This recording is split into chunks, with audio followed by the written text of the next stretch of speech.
সম্মানিত মুসল্লিবৃন্দ, প্রথমেই আমি আমাকে অতঃপর আপনাদের সকলকে যে বিষয়ে অনুরোধ করব সেটা হলো তাকওয়া অবলম্বন করুন। তাকওয়াই হলো সফলতার চাবিকাঠি। তাকওয়াই হলো উত্তম পাথেয়।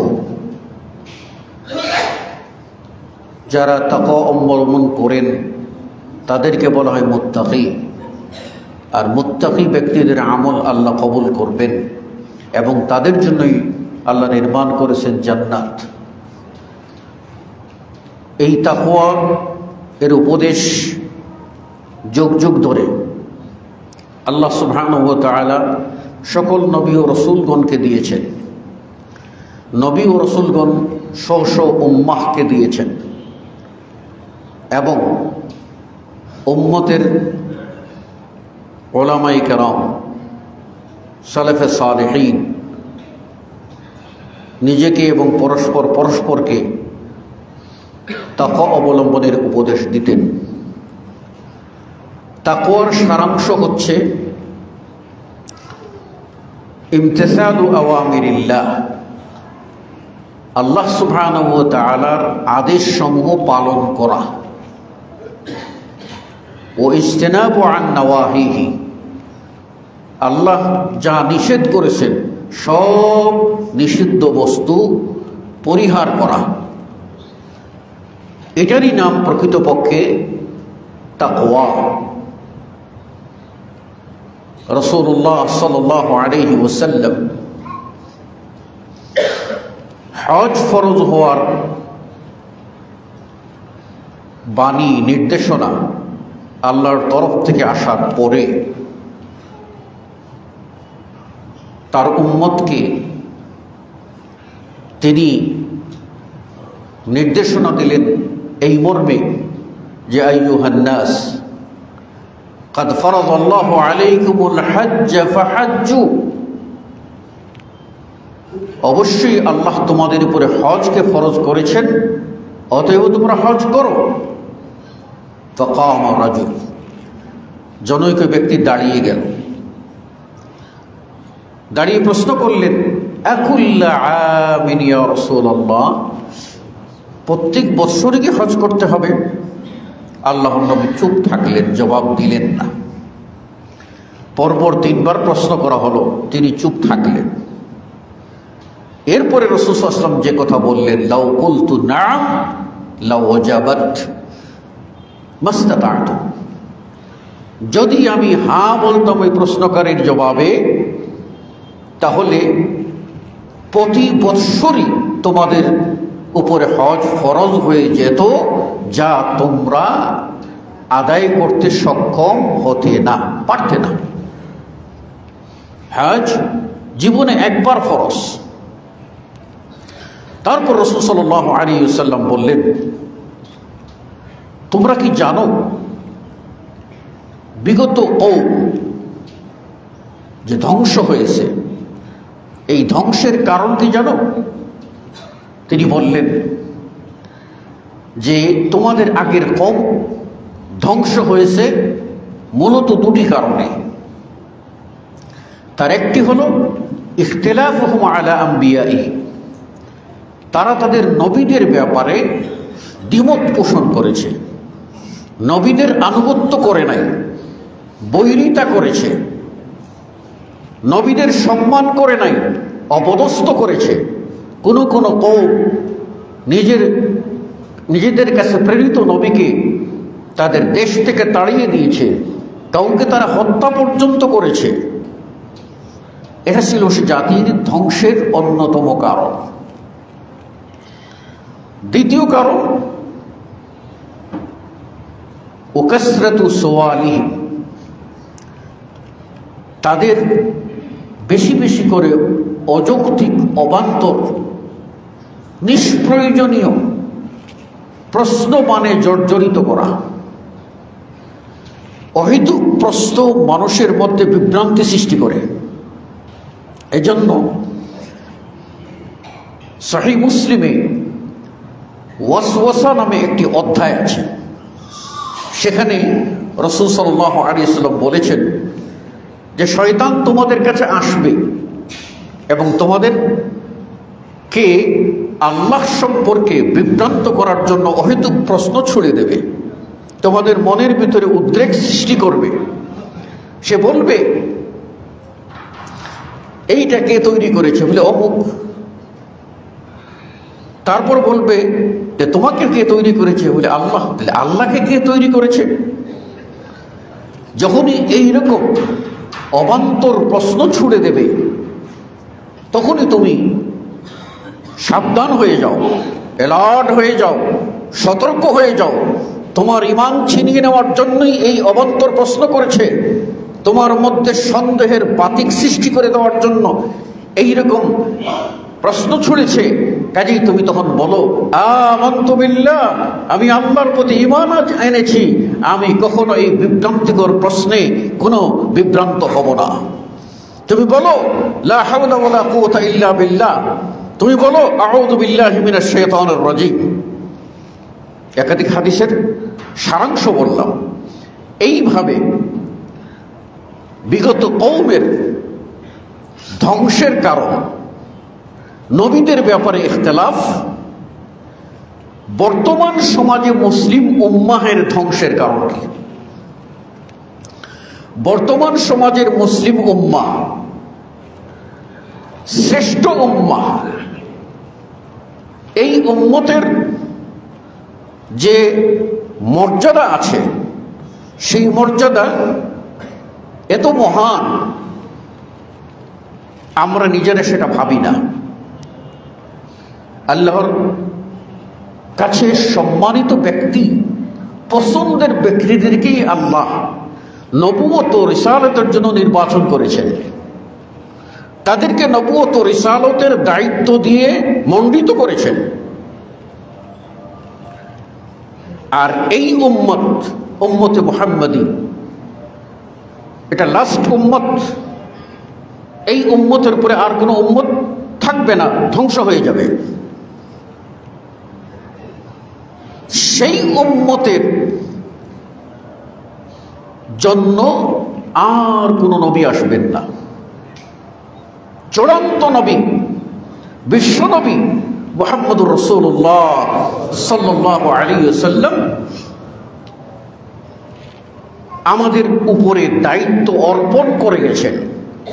যে দায়িত্বের কারণে নবী ও রাসূলগণ সম্মানিত হয়েছিলেন সেটা হলো আল্লাহর পথে দাওয়াত, আল্লাহর তাওহীদ কায়েম করা,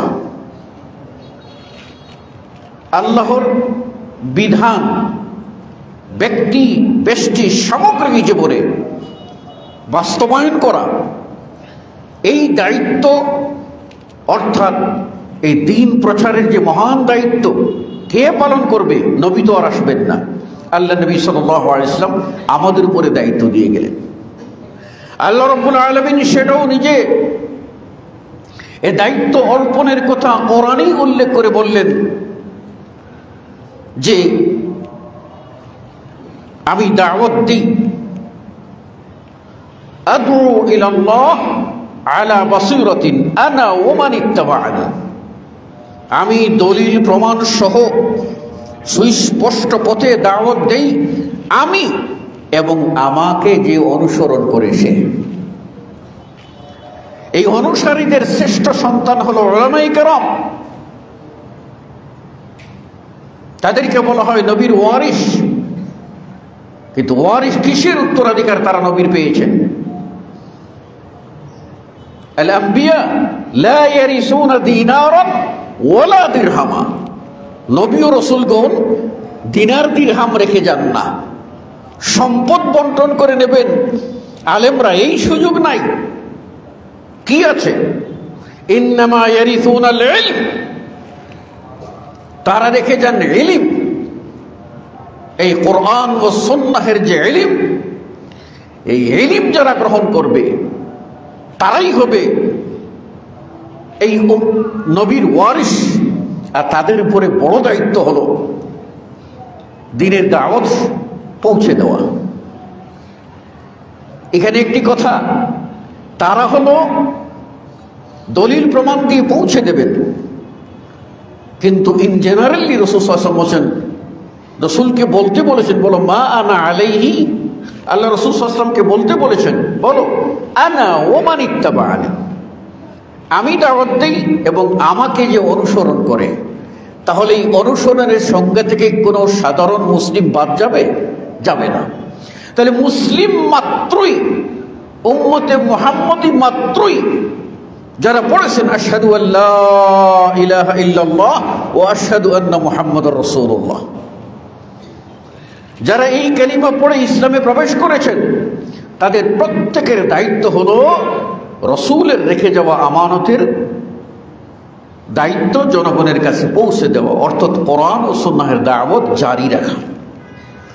যে দাওয়াতের বদৌলতে নবী ও রসূলের রুতবা, যে দাওয়াতের বদৌলতে তারা মহান ব্যক্তি, এই উম্মত সেই নবী ও রসূলদের ধারাবাহিকতায় এই দাওয়াত পালনের কারণে এই উম্মত লাস্টে এসেও ফার্স্টে জান্নাতে প্রবেশ করবে। লাস্টে এসেও ফার্স্টে জান্নাতে প্রবেশ করবে।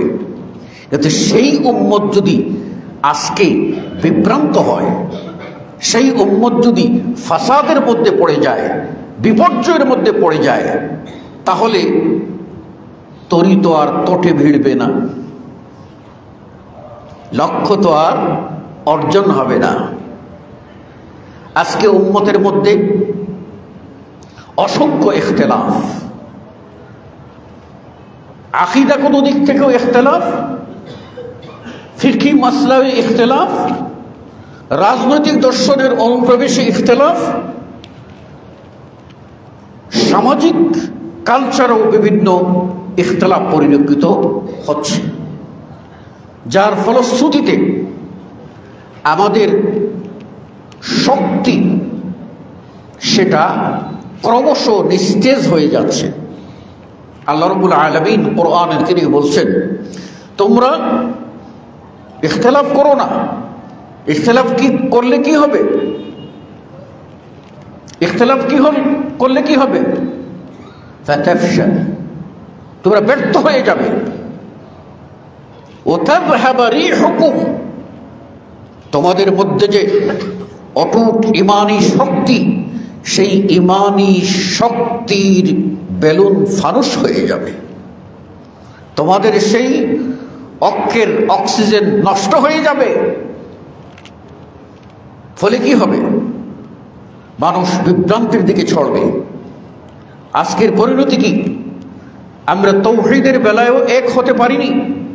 লা ইলাহা ইল্লাল্লাহ এর অর্থও এক হতে পারিনি, এর মর্মেও এক হতে পারিনি, এর দাবিতেও আমরা এক হতে পারিনি। বরং এক একজন এক এক রকম ব্যাখ্যা করে নিজেরা বিভ্রান্ত হচ্ছে, জাতিকেও বিভ্রান্ত করছে। লা ইলাহা ইল্লাল্লাহ, আল্লাহ ছাড়া কোনো হক মাবুদ নাই, আমরা যাবতীয় ইবাদত করব আল্লাহর জন্য। এখানে উবুদিয়ত দ্বারা আল্লাহর দাসত্ব বোঝায়, সেটাকে আমরা কেউ কেউ ব্যাখ্যা করছি যে লা হুকমা ইল্লাল্লাহ, আল্লাহর হুকুম ছাড়া কারো হুকুম নাই, সুতরাং আমাদেরকে রাষ্ট্র ক্ষমতায় যেতেই হবে।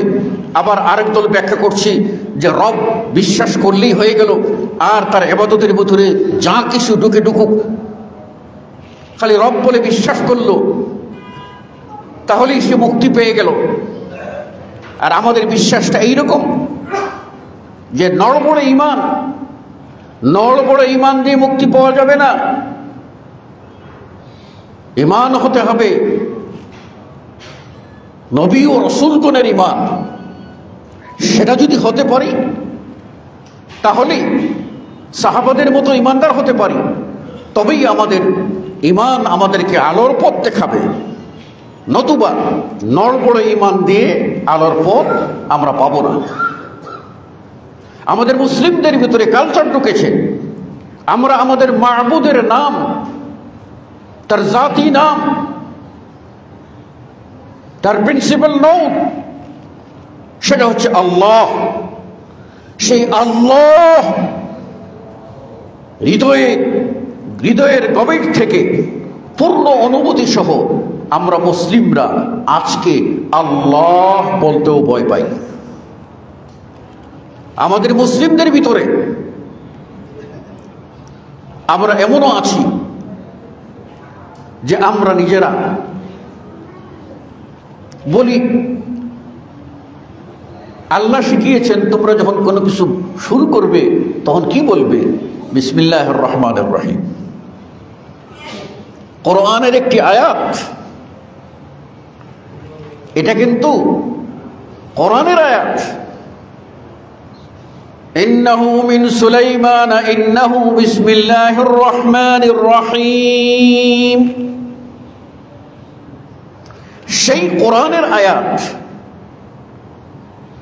সেখানে রহমান ও রহিমের নামে শুরু করতে বলা হয়েছে।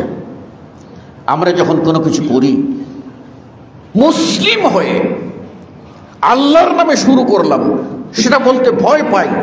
আমরা এর অনুবাদ করে অর্থ গ্রহণ করে বলি মহান সৃষ্টিকর্তার নামে শুরু করিলাম।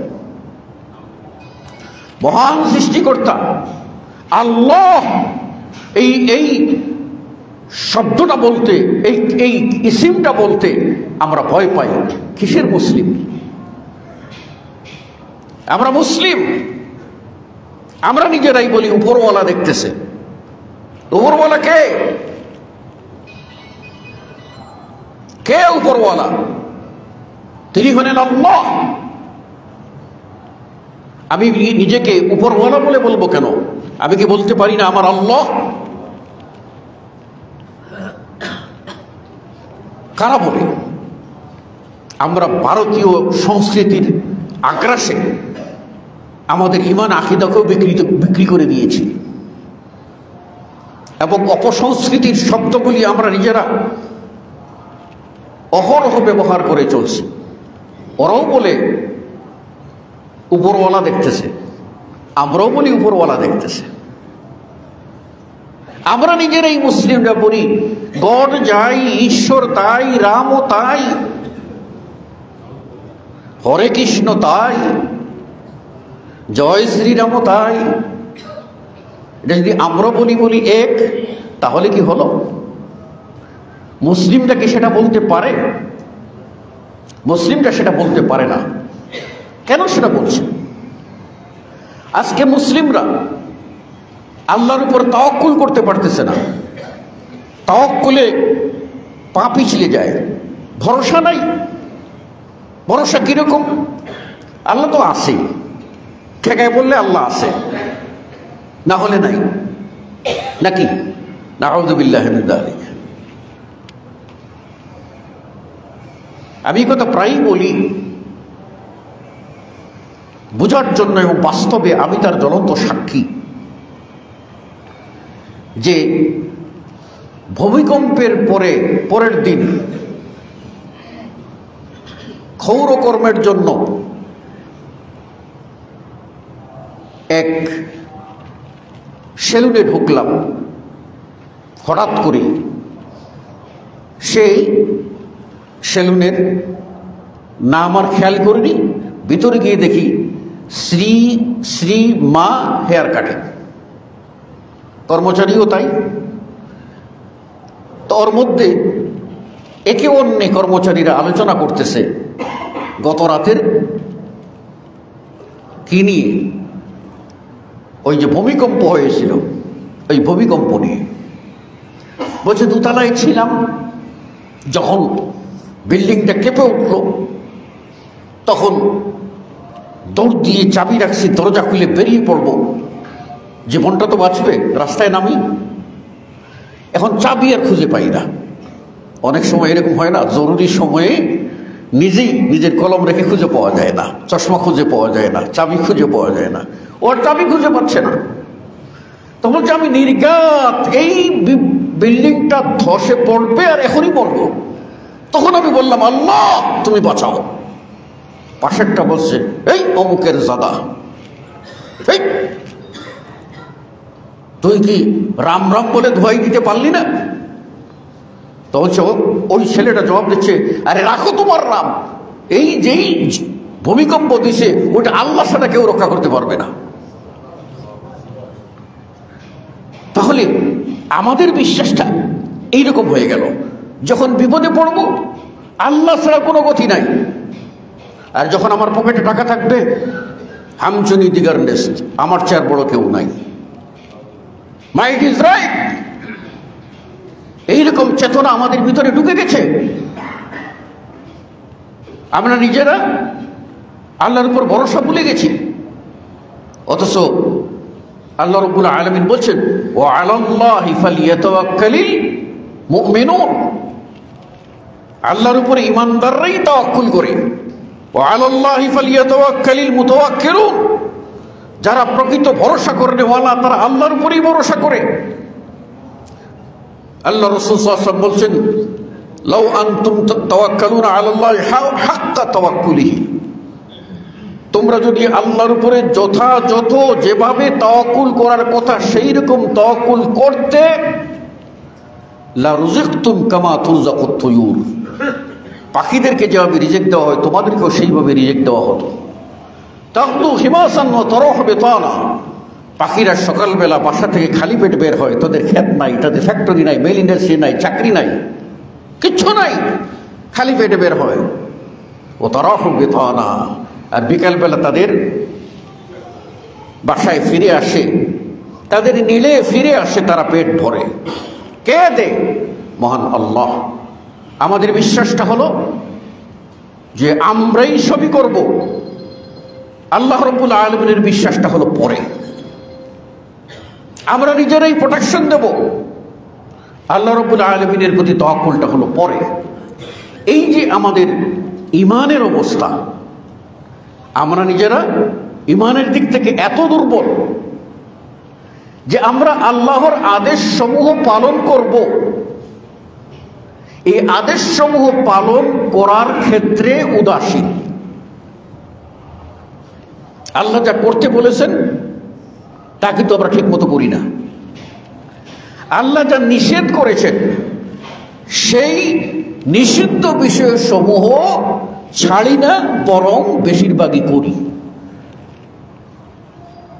আল্লাহ রাসূল সাল্লাল্লাহু আলাইহি ওয়াসাল্লাম ওই সময় ভাষণ দিতে গিয়ে লাস্টে কি বলছিলেন শুনে রাখো, মা আমারতুকুম বিহি, আমি তোমাদেরকে যে বিষয়গুলি আদেশ দেই, ফাতু মিনহু মাসতাতা'তুম, এই আদেশ সমূহের মধ্যে যেগুলি তোমাদের পক্ষে সম্ভব সেইগুলি তোমরা বাস্তবায়ন করো।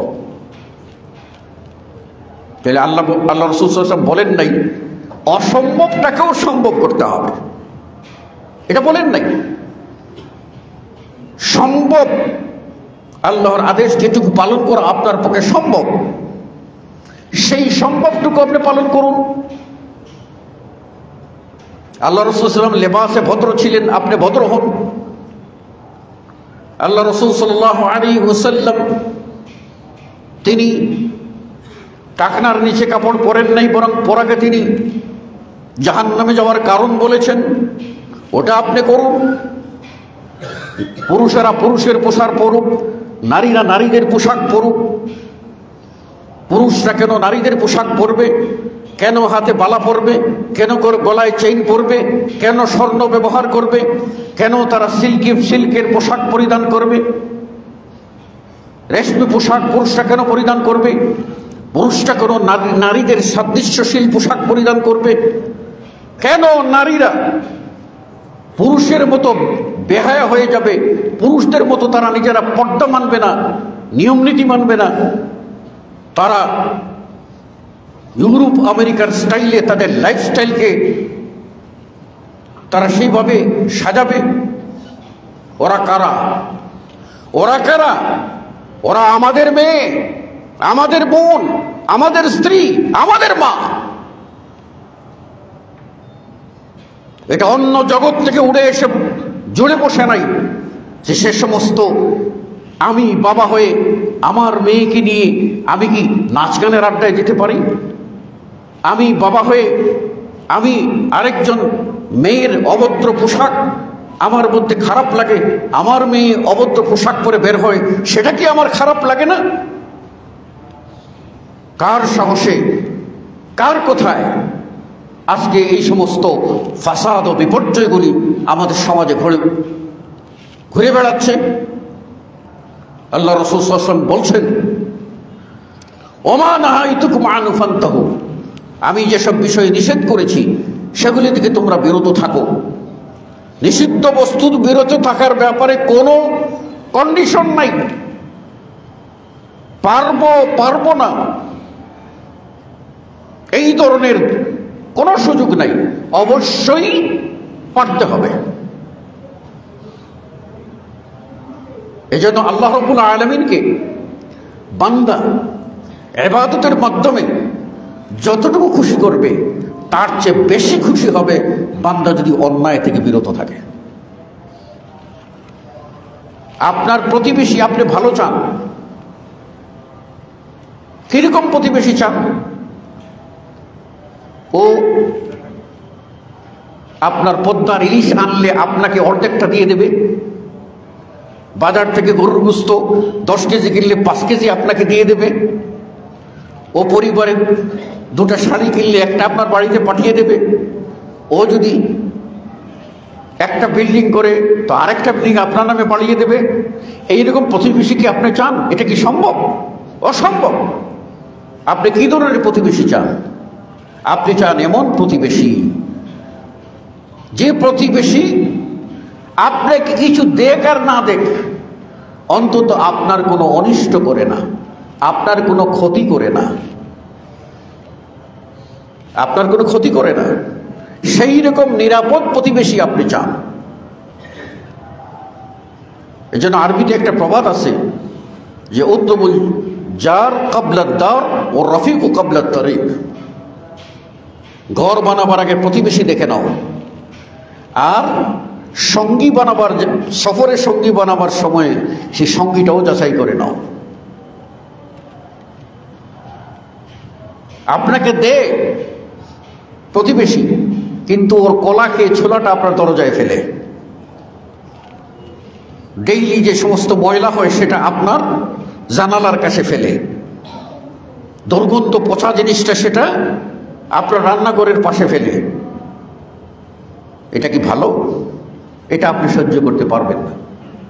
আপনি বলবেন তোমার এই অনিষ্ট বন্ধ করো, তোমার কাছ থেকে আমি সেই চিতল মাছের ভাগ চাই না, আমি রুই মাছের ভাগ চাই না, বরং তুমি তোমার অন্যায়টা থেকে বিরত থাকো। প্রতিবেশীর কষ্ট অত্যন্ত মারাত্মক।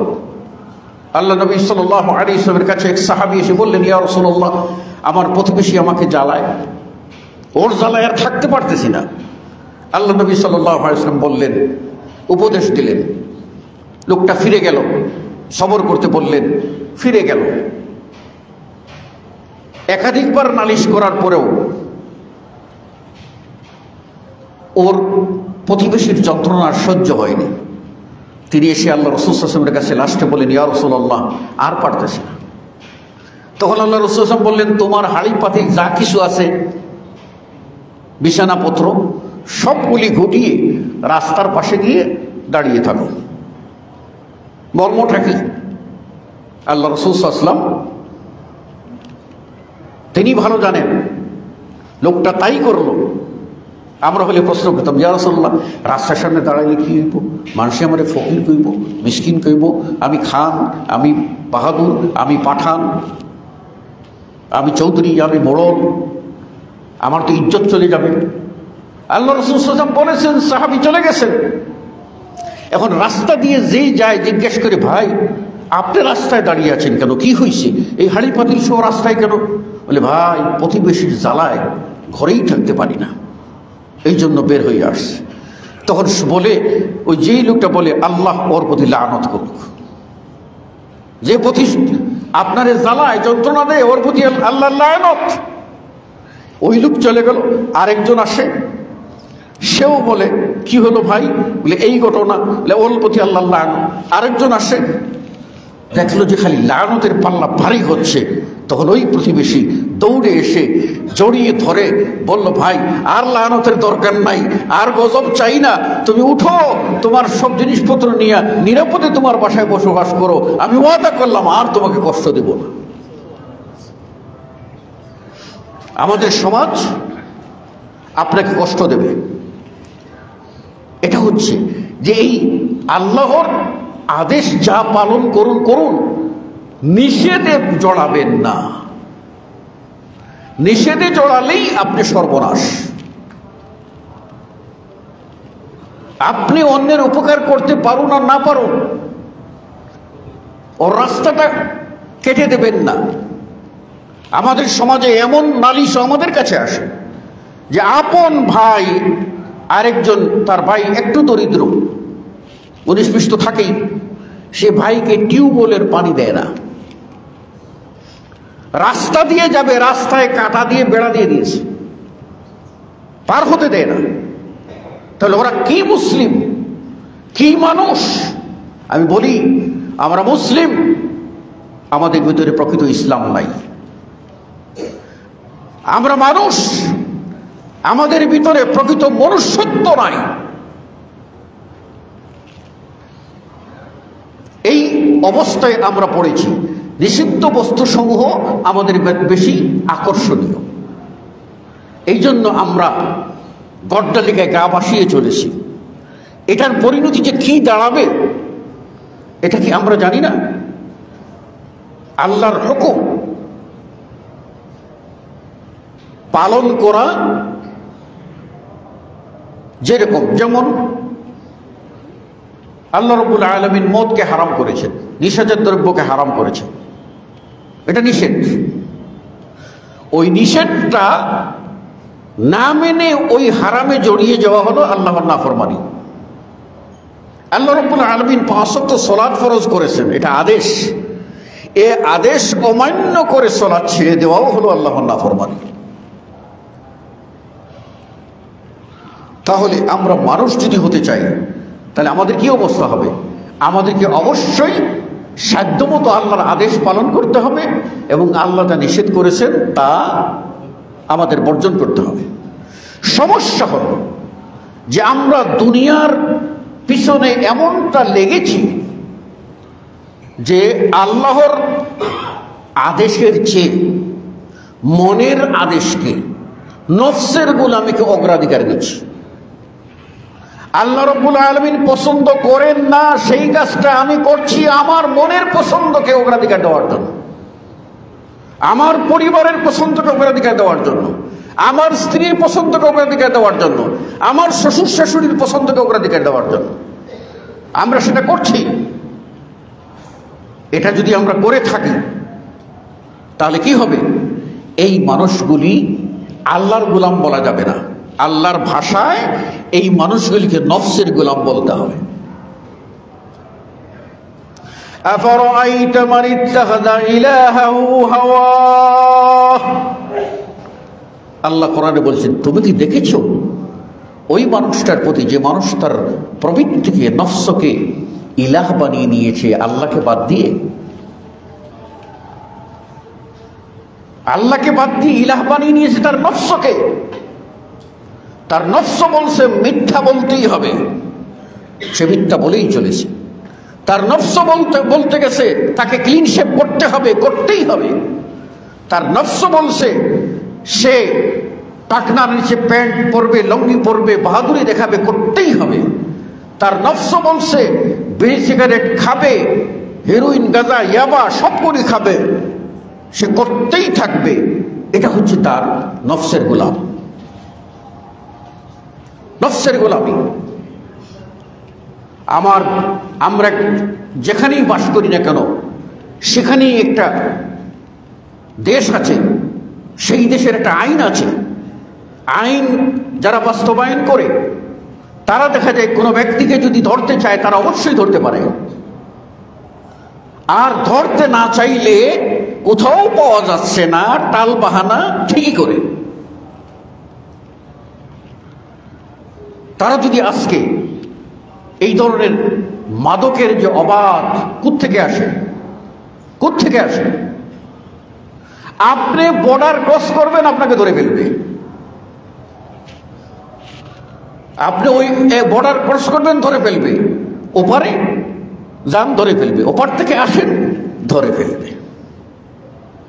আপনি প্রয়োজনে একটা ঔষধ আনতে যাবেন, ওপারে এক বন্ধুকে বলেছেন সে এইদিকে ওষুধটা কিনে দিচ্ছে, ওটাও ধরে ফেলবে।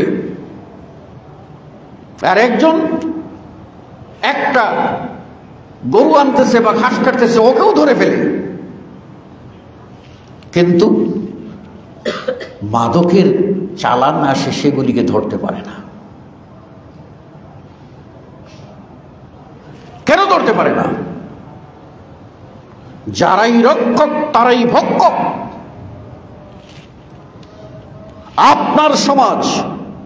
আপনার সমাজে যারা শাসন করে, কারা? আমাদের মধ্য থেকে লোকেরা সমাজ শাসন করে। এই সমাজের মানুষগুলি তারা যদি ন্যায়ের উপরে প্রতিষ্ঠিত থাকতো, তো আমাদের নির্দিষ্ট এরিয়ার ভিতরে কোনো ইয়াবা ঢুকতো না, গাঁজা, মদ, হেরোইন কিচ্ছু ঢুকতো না, কিচ্ছু ঢুকতো না। ঢুকায় কে? যারা ঢুকতে বারণ করে তারাই ঢুকায়। কোথাও কোথাও দেখা যাবে যে কি মদ, বাংলা মদ তৈরি হয়, সেখান থেকে সমাজের পরিচালক, তথাকথিত সমাজের পরিচালকরা, সাধু, এরাই আবার সেখানে মাসুয়ারা খায়। ওখানেই তারা মাসে একটা নির্দিষ্ট অ্যামাউন্ট দাবি করে, এটা দাও, নির্ভীক করতে থাকো। এই যে অন্যায়গুলি হচ্ছে, আমরা কি বুঝে শুনে এই পাপগুলিকে সমর্থন করছি? বলবেন না, নিশ্চয়ই বুঝে শুনে সমর্থন করছি। অন্যায় যে করে আর অন্যায় যে সহে, তব ঘৃণা যেন তারে তৃণ সমতায়। এই অন্যায়টা আপনি সাপোর্ট করতেছেন, আপনি ক্ষতিগ্রস্ত হবেন। আল্লাহ রাব্বুল আলামিন জাতিকে ধ্বংসের জন্য পাঠালেন। ফেরেশতারা বলেন, ইয়া রাসূল, ইয়া আল্লাহ, ওখানেই তো আল্লাহর বান্দা একজন রয়েছেন, আল্লাহকে ডাকে। আল্লাহ বললেন, ওকে দিয়ে শুরু করো। কেন? আমরু বিল মারুফ ওয়া নাহি আনিল মুনকার, এটা এই উম্মতের বৈশিষ্ট্য। বালেগাদের আদেশ দেওয়া, মন্দ কাজ থেকে নিষেধ করা। সেই কাজগুলিকে আমরা কেন করতে পারি না? আমাদের সমাজে কেউ যদি ভালো কাজ করে, তাহলে তাকে আমরা মুন্সি বলি, তাকে আমরা মৌলবি বলি, নতুন সাধক বলি, নতুন মানে ভাব দেখাইতেছে এরকম বলে তাকে তিরস্কার করি। নিজেরা বাধা দেই না, বাধা দিয়ে যারা দেয় তাদেরকেও আমরা উৎসাহিত না করে নিরুৎসাহিত করি। এটা আজ করেন, আপনার ক্ষমতা আছে, কিন্তু 1 মিনিট পরে আপনার ক্ষমতা থাকবে, এর নিশ্চয়তা আপনি দিন, এর নিশ্চয়তা আপনি দেন। আল্লাহর বান্দা ইব্রাহিম ইবনে আদম, তার কাছে গিয়ে এক লোক বলছিল, আমি পাপ ছাড়তে পারি না। তিনি বললেন, হ্যাঁ। বললেন যে, এটা অনুমতি দেন, ফতোয়া আছে কিনা, ঘুরে টুরে এটা ফতোয়া দেওয়া যায় না? অনেকেই আমাদেরকে প্রশ্ন করে। একজন লোক আমাকে প্রশ্ন করেছে যে, আমি উমরা করেছি, উমরা করে চলে আসছি তায়েফে, তা মাথা মুন্ডন করিনি। আমি বললাম, মাথা মুন্ডন কেন করেননি? কেন করেননি? বলে, এমনিতে করিনি। মাথা মুন্ডন করা যে লাগবে এটা কি আপনি জানেন? কই, মাথায় চুল নাই। বলে, চুল নাই কেন? বলে, আগে একটা উমরা করেছি, সেই সময় মাথা নেড়ে করেছি, এখন তো আর চুল নাই, কি করব? তাই বললাম, আপনি কি জানেন এক উমরাহ থেকে আরেক উমরাহের মাঝখানে কতটুকু পার্থক্য থাকতে হবে? ইমাম আহমদ ইবনে হাম্বল রাহিমাহুল্লাহ বলছেন, একবার উমরা করে মাথা নেড়ে করার পর আরেকবার নেড়ে করা যায় সেরকম চুল গজানো পর্যন্ত সময় দিতে হবে। তা আপনি যা করেছেন এটা জেনে করেছেন না জেনে করেছেন? তো আমাকে ঘুরায় শুধু খালি একটাই কথা, যে ও যেটা করেছে ওর পক্ষে আমি ফতোয়াটা দিয়ে দিই। আমি বললাম যে, যা আছে ওই অবস্থায় তওবা করেন আর মাথাটা এক্ষুনি গিয়ে নেড়ে করেন। কিছুই নাই, তার উপর দিয়ে খুরটা নেন, হয়েছে কিছুই নাই। তাহলে কিছুই যখন নাই, তাহলে মাথাটা কেটে ফেলে দেন। তখনই সে বলতেছে যে, ওস্তাদ যে কি করবো তাহলে? কি করবো তাহলে? শরীয়ত মানতে হবে, এখানে কোনো যুক্তি চলবে না। এ হলো আমাদের অবস্থা। তো আমরা ঘুরিয়ে পিছিয়ে সমাজটায় নিজের কাছ থেকে বৈধ করার সাপোর্ট নেওয়ার জন্য এই কলাকৌশল আমরা ব্যবহার করে থাকি। সুতরাং এই বিষয়ে যদি আমরা সতর্ক সাবধান না হই তাহলে কিন্তু আমাদের বিপর্যয় অনিবার্য হয়ে যাবে। আর যারা এ সমস্ত ফাসাদগুলি সমাজের ভিতরে নামাচ্ছে, যেমন কোনো শাসন নাই। আগে সমাজের একজন বয়স্ক ব্যক্তি যদি কাউকে ধমক দিতে দেয় সবাই ঠান্ডা হয়ে যেত। এখন ধমক দিতে গেলে ছোট বাচ্চাই বলে তুমি আবার কে। এইরকম উলঙ্গ সমাজ হয়ে গেছে। এর কারণ বেহায়া নারীর করে বেহায়া সন্তান, নির্লজ্জ পিতার কোলে নির্লজ্জ সন্তান। আজকে সন্তানদেরকে শান্ত করার জন্য মা বাবা কোরআন তেলাওয়াত করে না, দোয়া শিখায় না, জিকির শিখায় না, আদব শিখায় না, বরং সন্তানকে শান্ত করিবার জন্য বাদ্যযন্ত্র লাগিয়ে দিয়ে অথবা মোবাইলটা, এটা ইউটিউব বা কোনো চ্যানেল বা কোনো খেলা আছে, গেম আছে, একটা লাগিয়ে দিয়ে বলে যে ওটার মধ্যে নেশায় বদ্ধ থাকো। ওটা আরেকটা নেশা, ওটা আরেকটা মদ, ওটা আরেকটা হিরোইন, আরেকটা গাঁজা, আরেকটা ইয়াবা, যেটা আপনার ভবিষ্যৎ প্রজন্মকে ধ্বংস করছে। এই তথাকথিত এই অনাচারের কারণে এই ছেলেরা বড় হওয়ার পরে তাদের মা বাবাকে সহ্য করতে পারে না, তাদের মা বাবাকে বৃদ্ধাশ্রমে পাঠিয়ে দেয়। আমি বলি মুসলিমদের সংখ্যাগরিষ্ঠ দেশে বৃদ্ধাশ্রম থাকবে, ওল্ড হোম থাকবে, অসম্ভব। কেন থাকবে? থাকছে কেন? আমরা নিজেরাই আমাদের নিজেদের এই যে গাছটা লাগিয়েছি সেই গাছটা নিজেরা কেটে দিচ্ছি, গোড়া কেটে গাছের আগায় পানি ঢালতেছি। শুরুতেই সর্বনাশ করে আপনি কখনো ভালো কিছু আশা করতে পারেন না। তেঁতুল গাছ লাগিয়ে মিষ্টি আমের আশাও করতে পারেন না, আঙ্গুরের আশাও করতে পারেন না। আপনার বীজটাই খারাপ হচ্ছে। কেন? কেন? যদি একজন মায়ের দোয়ায় অন্ধ সন্তানের চোখ ফিরে আসে, সেই মানুষটা যদি বিশ্বসেরা মুহাদ্দিস হতে পারে, তিনি যদি আমিরুল মুমিনিন ফিল হাদিস খেতাব পেতে পারেন, ইমাম মুহাম্মদ বিন ইসমাইল আল বুখারী রাহিমাহুল্লাহ, এরকম আরো অনেক উদাহরণ রয়েছে। সে মায়ের দোয়ায় যদি চোখ ফিরে পেতে পারে, আজকের মায়ের দোয়াগুলি কোথায় যায়? বাবার দোয়াগুলি কোথায় যায়? ব্যর্থ। আমরা নিজেরাই অন্যায় ডুবে আছি, আর ভালো ফল আমরা আশা করছি অসম্ভব। সেজন্য এই সন্তানগুলি বিভ্রান্ত হবে, গোমরাহ হবে, এবং এই সন্তানগুলি ভবিষ্যৎ প্রজন্ম ধ্বংসের দিকে ধাবিত হয়ে এরা নিজেরা জাহান্নামে যাবে। জাহান্নামে তারা যাওয়ার আগে আপনার জন্য কি করে যাবে সেটা কি আপনি ভেবে দেখেছেন? সেখানে কিয়ামতের মাঠে ওরা বলবে, রব্বানা আতা'না সাদাতানা ওয়া কুবারা'না ফাআযাল্লুনা আস-সাবিল। হে আল্লাহ, হে আমাদের রব, আমরা আমাদের সমাজের সভ্য মানুষ, সমাজের লিডারদেরকে অনুসরণ করেছিলাম,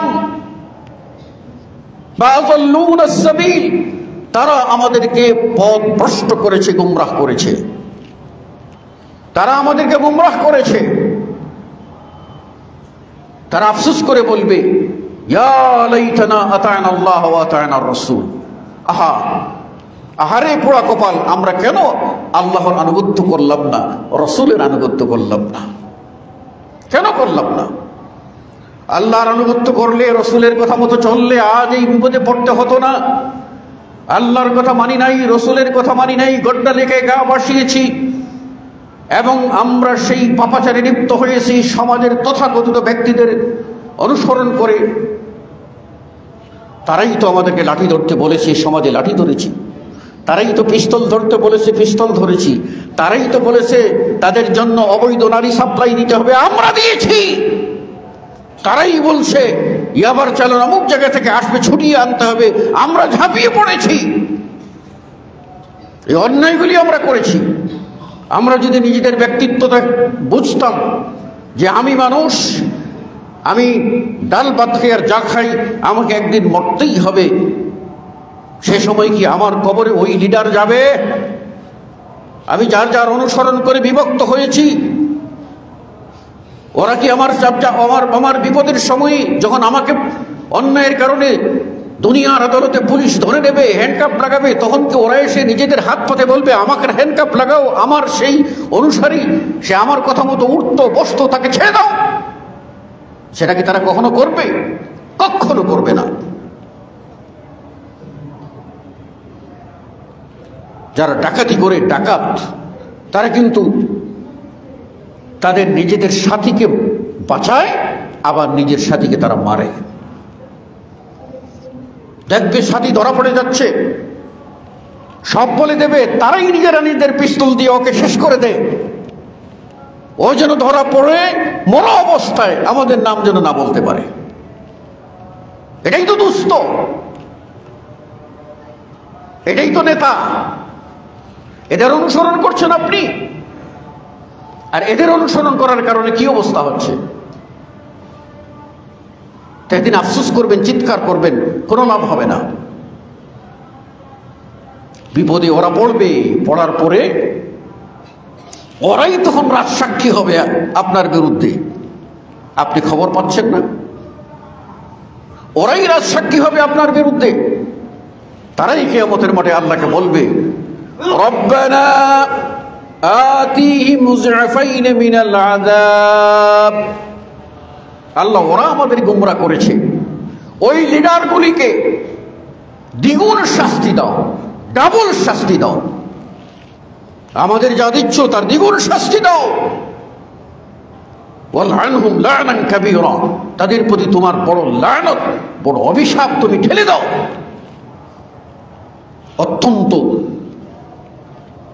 বিচক্ষণতার সাথে আমরা যদি খেয়াল করি, সেটাই হলো বাস্তবতা। অথচ আমরা যদি এমন একজন সত্তাকে মেনে চলতাম যিনি সব সময় থাকবেন, তার ধ্বংস নাই, তিনি হলেন আল্লাহ। আল্লাহর উপরে যদি আমরা তাওয়াক্কুল করতাম, আর যে নেতৃত্ব শুধু আমাদের কল্যাণ কামনা করবে, সেই নেতৃত্বই যদি আমরা মেনে চলতাম, সেটা কি? মুহাম্মদুর রাসূলুল্লাহ সাল্লাল্লাহু আলাইহি ওয়াসাল্লামের নেতৃত্ব। তাহলে কি হতো? শেষ করছি। আল্লাহ রাসূল সাল্লাল্লাহু আলাইহি ওয়াসাল্লাম এমন নবী যার নেতৃত্ব আমরা মানি না, ঘরে বাহিরে আমাদের মানতে হবে। এমন নবী, যেই নবী সাল্লাল্লাহু আলাইহি ওয়াসাল্লাম বলছেন আল্লাহ রাব্বুল আলামিন তার নবী ও রাসূলদেরকে কি দিয়েছেন? এক একটা ইখতিয়ার, স্বাধীনতা দিয়েছেন। তারা যা চাইবেন তাই আল্লাহ দান করবেন। প্রত্যেক নবী যার যার চাওয়াটা চেয়ে নিয়েছেন। ও ইন্নী ইখতাবাইতু দাওয়াতি, কিন্তু আমি মুহাম্মদ ইবনে আব্দুল্লাহ, আল্লাহ রাসূল বলেন, আমি আমার পাওনাটা আল্লাহ বলছেন চাইবা, আমি গ্রান্ট করব। সেটা আমি চাইনি, বরং লুকিয়ে রেখে দিয়েছি। কি করব? শাফাআতি লিউম্মতি ইয়াউমাল কিয়ামা, কিয়ামতের দিনে যেদিন কারো কথা চলবে না, শেষ হাতিয়ার হিসাবে আমার উম্মতকে রক্ষার জন্য আমি সেই শাফাআতটা করব। আমার শাফাআত কে পাবে? খাজা বাবার মাজারে গিয়ে সিজদা করো, তুমি পাবা না। আল্লাহ নবী বলেন, ওহিয়া নাইলাতুন ইনশাআল্লাহ মান মাতা মিন উম্মতি লা ইউশরিকু বিল্লাহ। আমার উম্মতের সেই লোক পাবে যে তাওহীদের উপরে মরেছে, লা ইলাহা ইল্লাল্লাহ কালিমার উপরে মরেছে, জিন্দেগিতেও সে শিরক করে নাই। সেই লোক পাবে। মুশরিকের জন্য নবী সুপারিশ করবেন না।